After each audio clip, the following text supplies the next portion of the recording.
President of Indonesia, His Excellency Prabowo Subianto.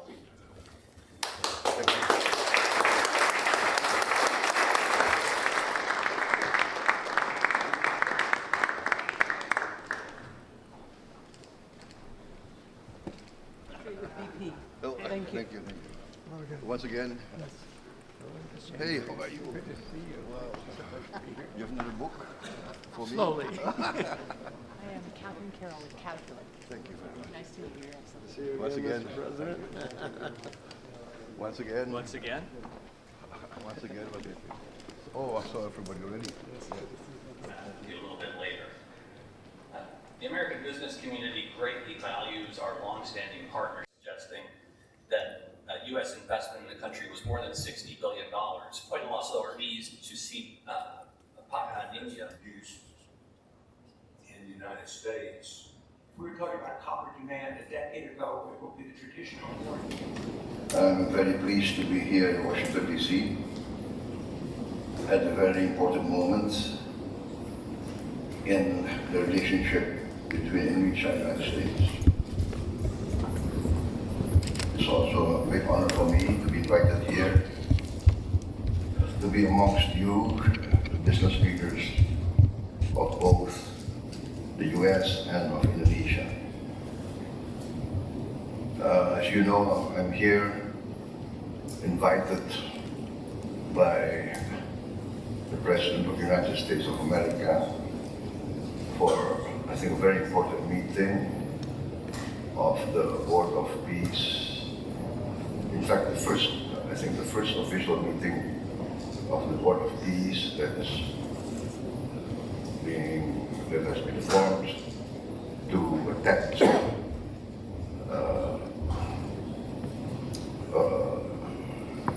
an implementation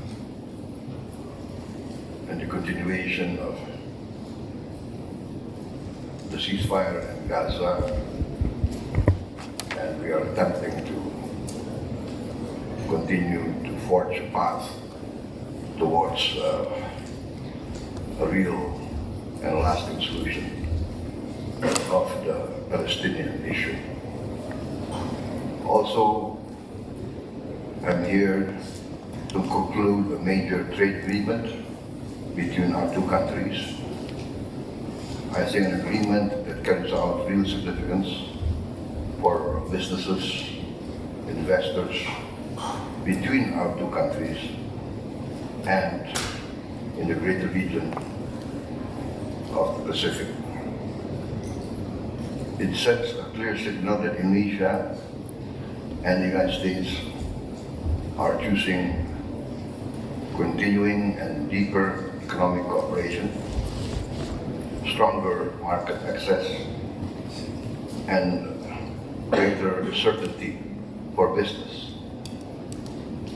For business leaders, certainty matters. Before I went to politics, I was also in business. That's why I think I can understand the business community with more empathy, I hope. We are looking for serious long-term partners who will work together with us, grow our economy together, and profit with each other, providing benefits to each other. We hope we will find partners who are ready to join us in our continuing attempt to modernize and industrialize.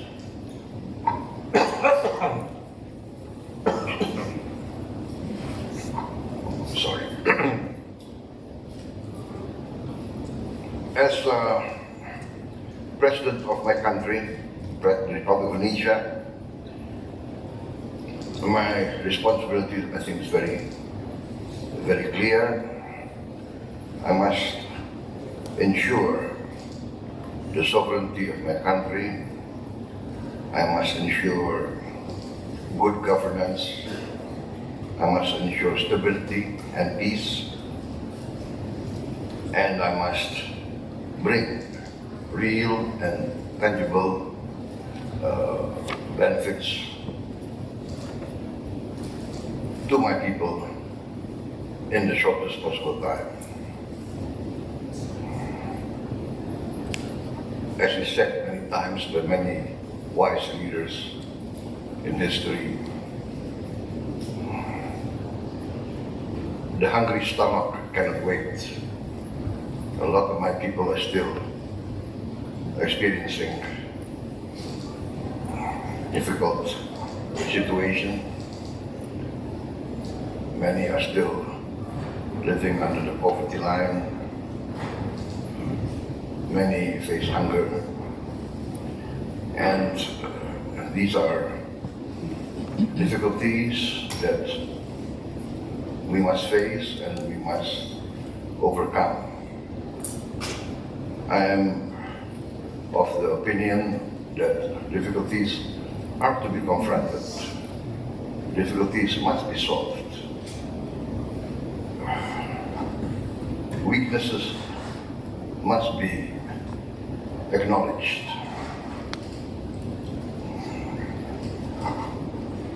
We understand that only with stability, good governance, can there be a climate that is attractive to foreign investors.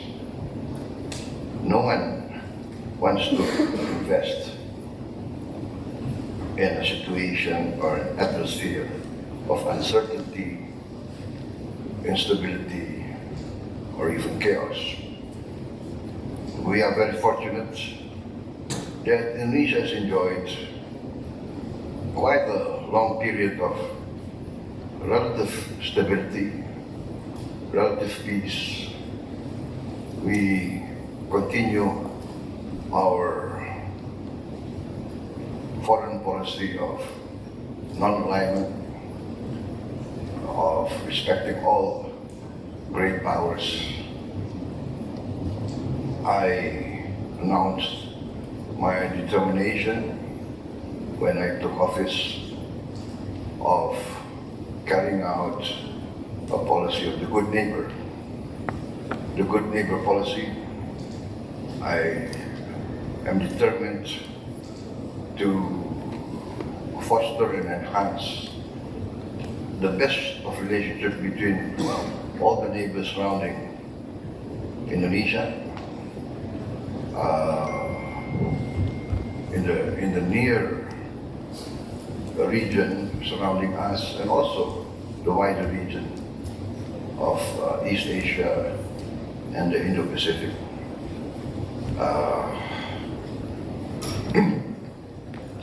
I hold to the policy of 1,000 friends too few and one enemy too many, not only in foreign policy but also in my domestic politics. I learned that cooperation, collaboration, compromise will in the end prove more beneficial and profitable to all sides. Competition is necessary, but after competition must come cooperation. This is my conviction, and I think history teaches us that countries at the level of development like Indonesia must forge compromise, cooperation and collaboration amongst the elite of our country. We have to have competition, but we must also have collaboration and cooperation for the sake of the greater good.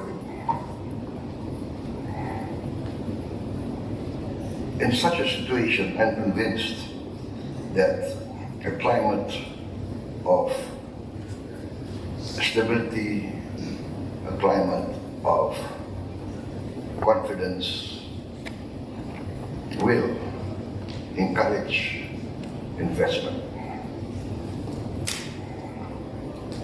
Most important, I'm convinced of the importance of the rule of law, of good governance. The fundamentals of our economy are strong. We have maintained fiscal discipline, our inflation under control, I think one of the lowest. Foreign direct investment is also proved to be very sound. We reached 53 billion US dollars last year, and I think this reflects real confidence in our economy with its size, its growth potential, our political stability and the direction of our policies. We are growing at a steady 5% plus,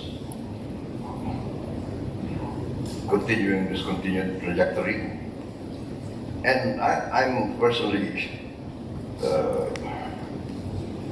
convinced that our growth will be much higher this year. The tangible indicators are already showing up. We are moving the economy from the grassroots. Our economic strategy is very focused. First, we want to have the ability to sustain our growth, but we need to control our economy in the sense that we must control the sound use of our natural resources.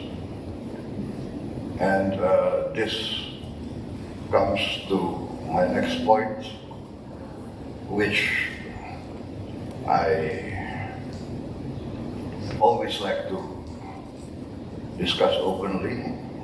We have weaknesses, we have problems of good governance, we have problems of corruption, we have problems of weak institutional performance, a lot of smuggling going around, a lot of illegal economic activities, illegal mining, illegal fishing, illegal economic activities such as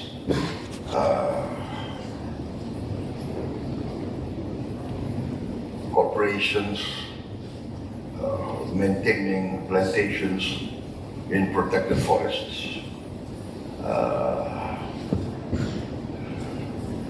This has been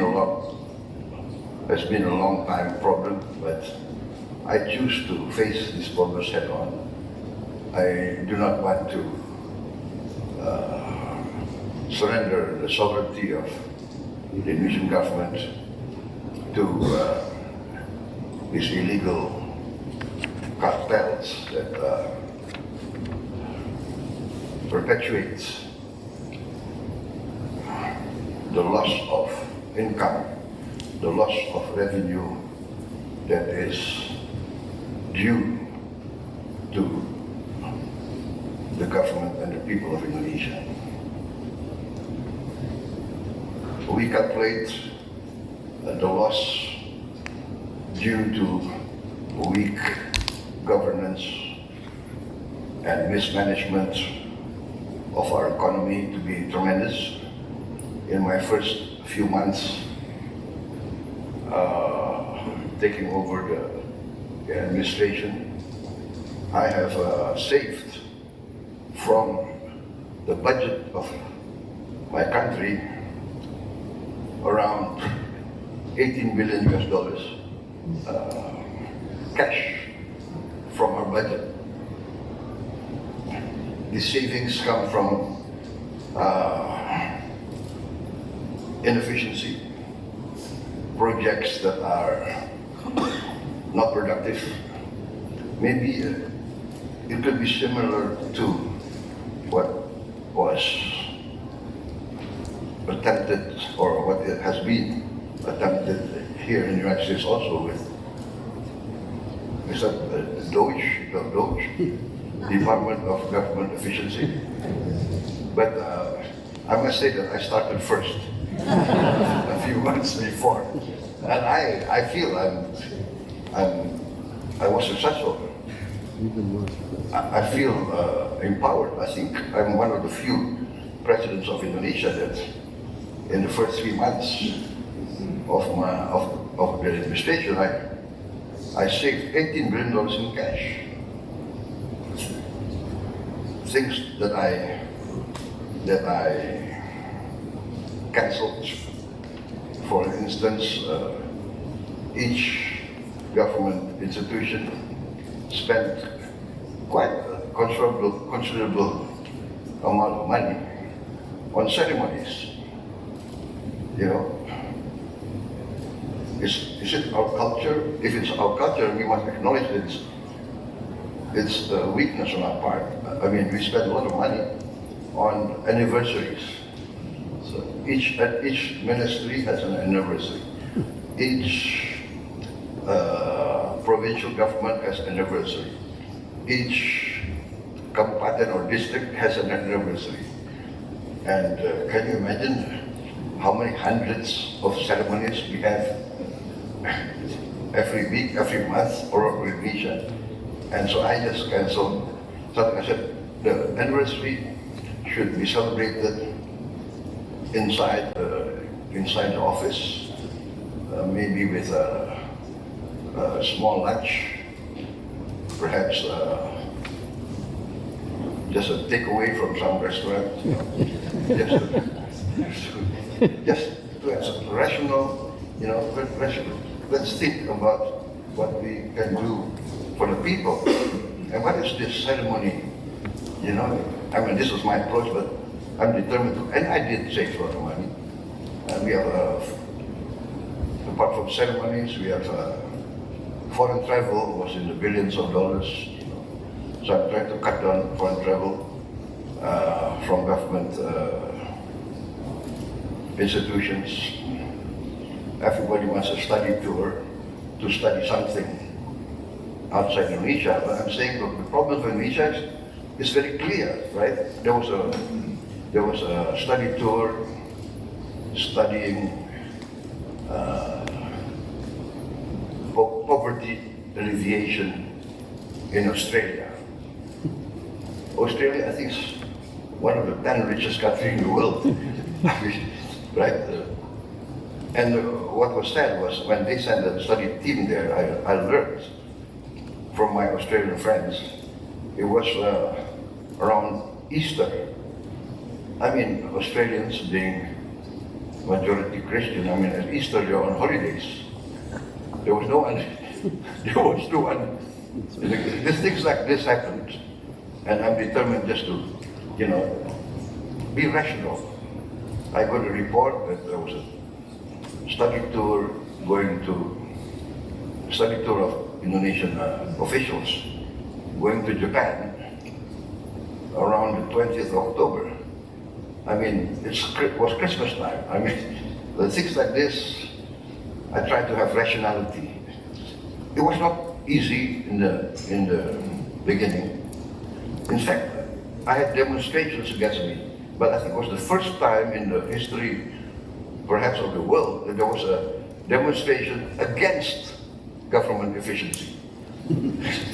I don't know who was paying for these demonstrations, but I mean, it was pretty sad actually. So we are determined to trim our act. We must do it at all costs because, in my opinion, being once a foreign investor also in the country, I mean, nobody wants to enter an economy that is full of uncertainty, that there is no confidence in the legal processes and law enforcement. It's, I think this is one of the most important things, and I think it behooves Indonesian leaders to acknowledge this. And I said that we must have the courage to acknowledge our weaknesses and tackle them. I'm very fortunate in having a good team helping me. I say let's do our best to produce better results for our people, our society. The Indonesian people now, they have access to information at a level never before known in our history. Everybody has gadgets, and information travels very fast. And I'm experiencing I would say the benefit, but also the stress sometimes that many village children speak directly to me on their TikTok or on their sending messages directly to the President. Mr. President, we don't have a bridge over our river here. We have to be wet every day going to school. And this comes direct to me, right? So I have to be very quick in our reaction because they must feel that their government, they must feel that the central government, their president, will listen to them, will react. And it was heartwarming. I got messages from headmaster of a very isolated school in Papua who said they received for the first time. I sent them, I'm providing a digital platform, smart interactive screen in every classroom of every school in Indonesia. And we delivered by the end of December 2025, we delivered 288,000 more than 280,000 screens. So that is nearly all the schools of Indonesia.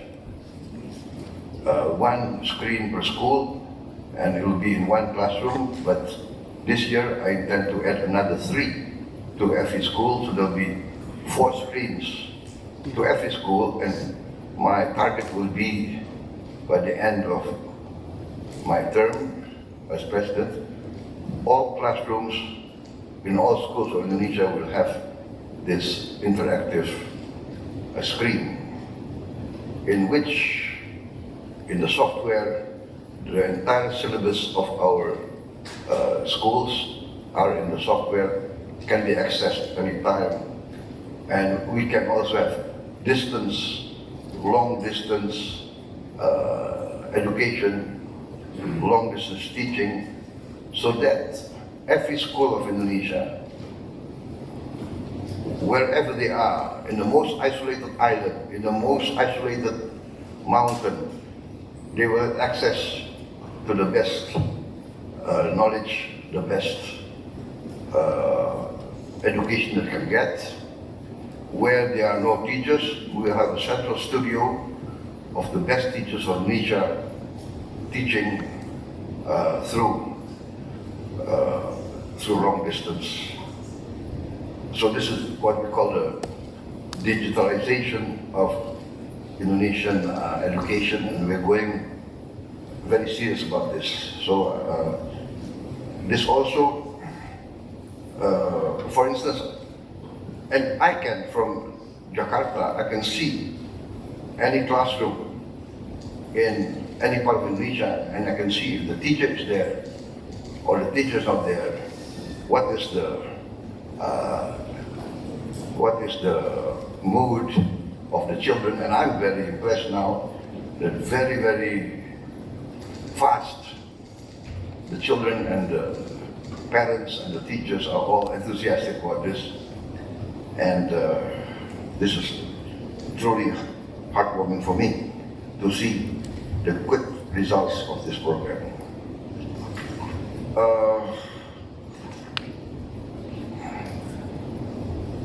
To continue, we are seeing results now, and we are now continuing with a lot of reforms. For instance, we have just formed our new sovereign wealth fund. All our state-owned assets we have consolidated into investment agency, investment fund, which we call Danantara.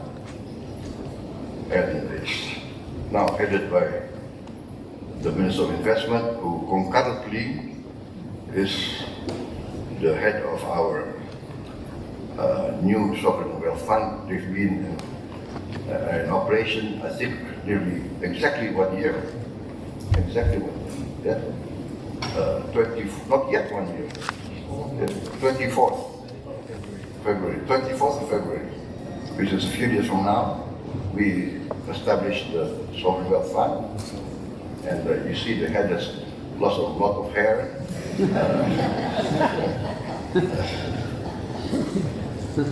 Actually, do you know the secret about this? This we call it kopiah.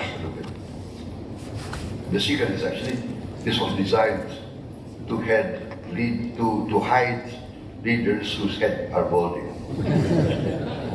So if I open my kopiah, you will see I'm also balding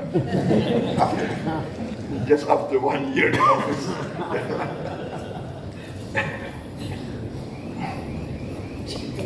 So yes, we are open. We need investment. We want more investment, and we are confident that we are competitive. We are attractive.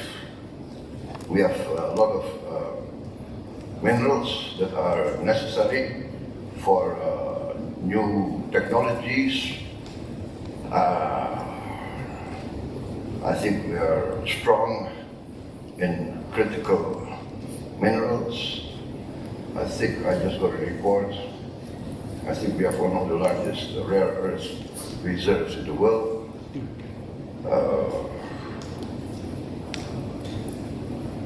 We are going ahead with processing, downstream industries, and I think Danantara will be a key engine for this move. For instance, we have just initiated 18 new projects, downstream processing. This year, 18 projects, plus another $3 billion worth of waste to energy processing plants, which is very crucial for us to take care of our waste management. So we are moving very fast in all of these sectors. And I think for American companies, Indonesia will not just be an attractive market, but also we hope that it will be used as a production base, and that Indonesia can be viewed as a good strategic partner for the region. Our scale is very significant, our demographics are strong, and we renew our commitment to openness. We have a long way to go. Infrastructure must be improved, logistics must be improved to cut down costs. We need more efficient ports, harbors, airports, highways. We want to go the digital path that can improve efficiency. We are working very hard to reduce costs, strengthen connectivity, and ensure supply chains operating through Indonesia that will be reliable. Energy transition is also part of our long-term strategy. We are committed to renewables, electric vehicles, green industries, but our approach is very pragmatic. We will go at a speed that is adjusted to our capacity. We pursue projects that must be economically sound, that must be bankable and capable of delivering long-term returns. Ladies and gentlemen, I've carried out large projects that are designed to address the reality of a lot of our children facing hunger, malnutrition. I have carried out a free meal program, which basically I copied or I learned from the experience of the American experience and the European experience. I understand in most American schools, in most European schools, there has been free meal program for many, many years. And I understand that this is actually a real part of the democratization process. Real democracy can be felt or can benefit all society most directly through education and through health services. This is why I learned what I learned, and I'm convinced that this is correct. As you know, my election as President of the Republic of Indonesia has been a long journey. I took part in 5 attempts, 2004, 2009, 2014, 2019, and the 5th was 2024. So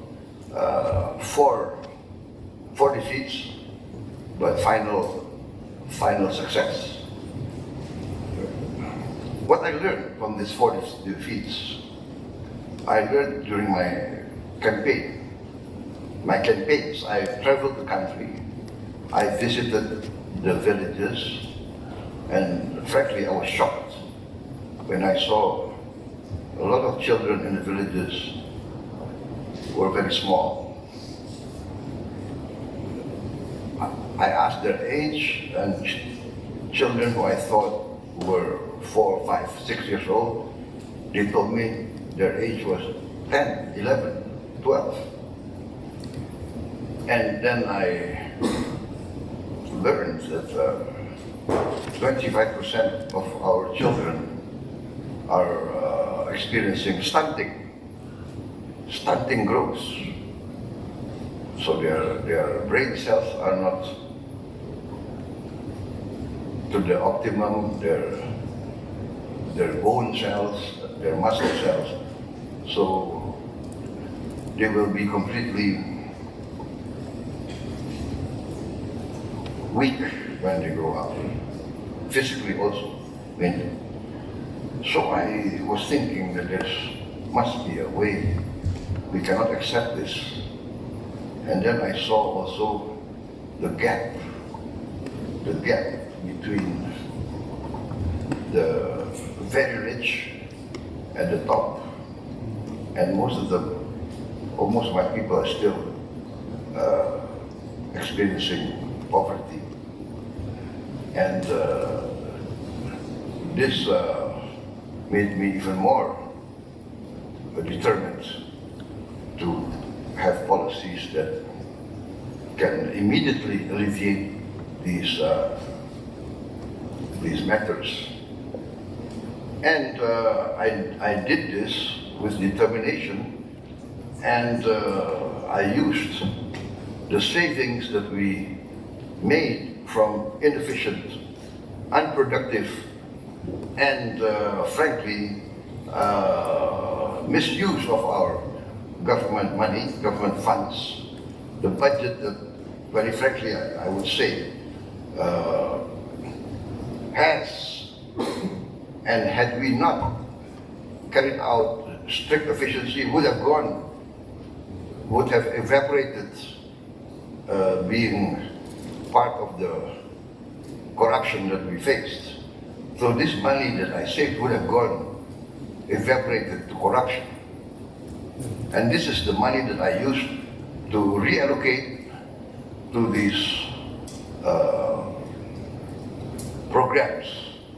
So I've been accused of being spending recklessly, etc. No, this is reallocation of resources. And by the way, I met, after a few months of my program, I met some leaders from the Rockefeller Institute from the United States who came to Jakarta to study our free lunch program, free meal program, and they told me that this was the wisest choice, the best investment that any country could have made, because for every dollar spent in free meals for the children, the return is, according to the Rockefeller Institute, the return is at least $7 in the near term, but could,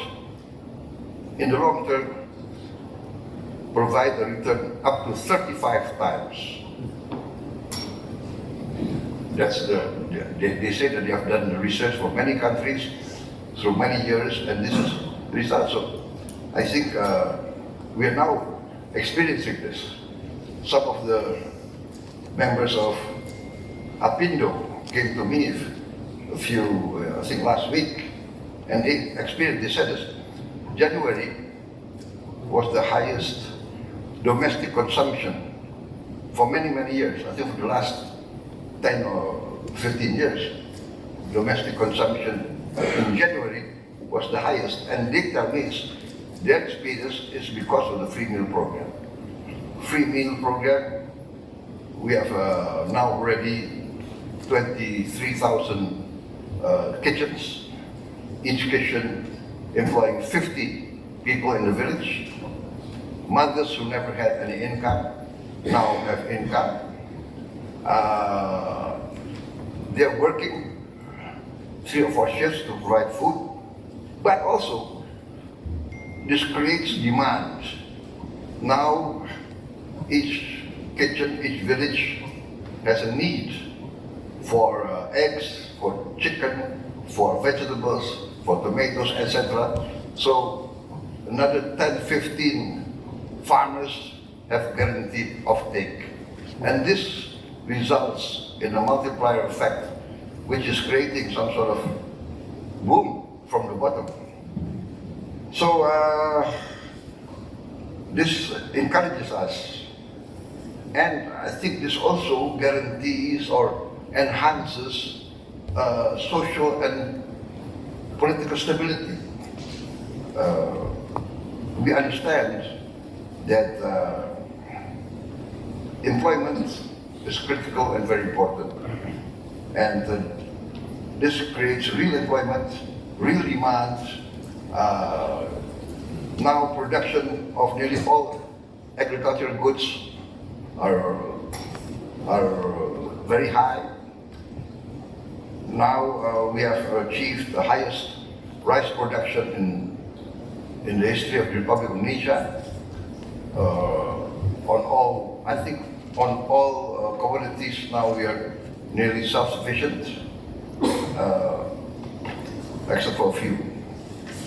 So, ladies and gentlemen, I can go on and on about our achievements in the first year, but I think I will cut down my short remarks, because as you know, if you give a political leader a microphone, he tends to not want to stop. I think this. So I've met many American business leaders. Even the short time that I've been here, now I'm meeting you. I'm very optimistic. We want to see American companies as strategic partners, and I think I've proven. I think a lot of the long-term players and participants in our economy, I think, will testify how the Indonesian government and myself also continuing in that tradition. We have always tried to protect our investors. We have always tried to be a good host and try to produce the best atmosphere for our investors. And the US is one of our strongest partners. We can never forget that the United States supported our independence struggle. Basically, the United States intervened on our side during our War of Independence, and that can never be forgotten in our history. Many times the United States intervened, helping Indonesia in the critical times. So that I also tell the younger generation of Indonesians to not forget the role that the United States played in the birth of our nation, politically and also economically. In the beginning and in critical times, the United States supported us. In the 60s, when we had agriculture collapse because of the turmoil that was happening not only in Indonesia but all over Southeast Asia. In the 60s, the United States came to us providing relief. I still remember, I think it was called PL 480. It was very important for us, significant.